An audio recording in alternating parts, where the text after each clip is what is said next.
আমি কি রকম ভাবে বেঁচে আছি, আমি কি রকম ভাবে বেঁচে আছি তুই এসে দেখে যা নিখিলেশ। এই কি মানুষ জন্ম নাকি শেষ পুরোহিত কঙ্কালের পাশা খেলা। প্রতি সন্ধ্যাবেলা আমার বুকের মধ্যে হাওয়া ঘুরে ওঠে, হৃদয়কে অবহেলা করে রক্ত। আমি মানুষের পায়ের কাছে কুকুর হয়ে বসে থাকি তার ভেতরের কুকুরটাকে দেখব বলে।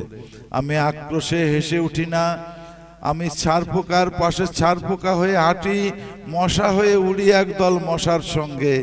খাঁটি অন্ধকারে স্ত্রীলোকের খুব মধ্যে ডুব দিয়ে দেখেছি দেশলাই জেলে। ও গায়ে আমার কোনো ঘর বাড়ি নেই।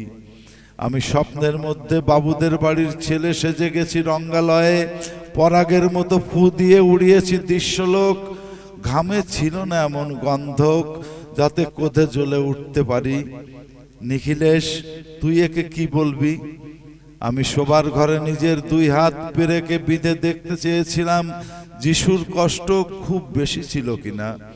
আমি ফুলের পাশে ফুল হয়ে ফুটে দেখেছি, তাকে ভালোবাসতে পারি না।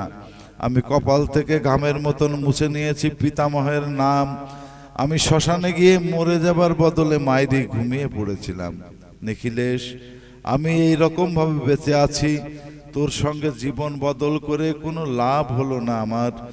একই নদীর তরঙ্গে ছেলেবেলার মতো ডুব সাঁতার, অথবা চশমা বদলের মতো কয়েক মিনিট আলোড়ন, অথবা গভীর রাত্রে সঙ্গম নিরত দম্পতির পাশে শুয়ে পুনরায় জন্ম ভিক্ষা। কেননা সময় নেই, আমার ঘরের দেয়ালের চুন ভাঙা দাগটিও বড় প্রিয়। মৃত গাছটির পাশে উত্তরের হাওয়ায় কিছুটা মায়া লেগে আছে। ভুল নাম ভুল স্বপ্ন থেকে বাইরে এসে দেখি উই পোকায় খেয়ে গেছে চিঠির বান্ডিল, তবু অক্লেশে হলুদকে হলুদ বলে ডাকতে পারি। আমি সর্বস্ব বন্ধক দিয়ে একবার একটি মুহূর্ত চেয়েছিলাম, একটি ব্যক্তিগত জিরো আর। ইচ্ছে ছিল না জানাবার এই বিশেষ কথাটা তোকে, তবু ক্রমশই বেশি করে আসে শীত। রাত্রে এরকম জল তেষ্টা আর কখনো পেত না। রোজ অন্ধকার হাতড়ে টের পায় তিনটে ইঁদুর। ইঁদুর না মুশিক? তাহলে কি প্রতীক্ষায় আছে অদূরে এই সংস্কৃত শ্লোক? পাপ ও দুঃখের কথা ছাড়া আর এই অবেলায় কিছুই মনে পড়ে না।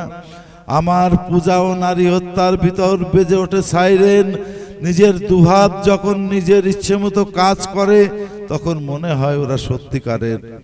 আজকাল আমার নিজের চোখ দুটো মনে হয় এক পলক সত্যি চোখ। এরকম সত্য পৃথিবীতে খুব বেশি নেই আর।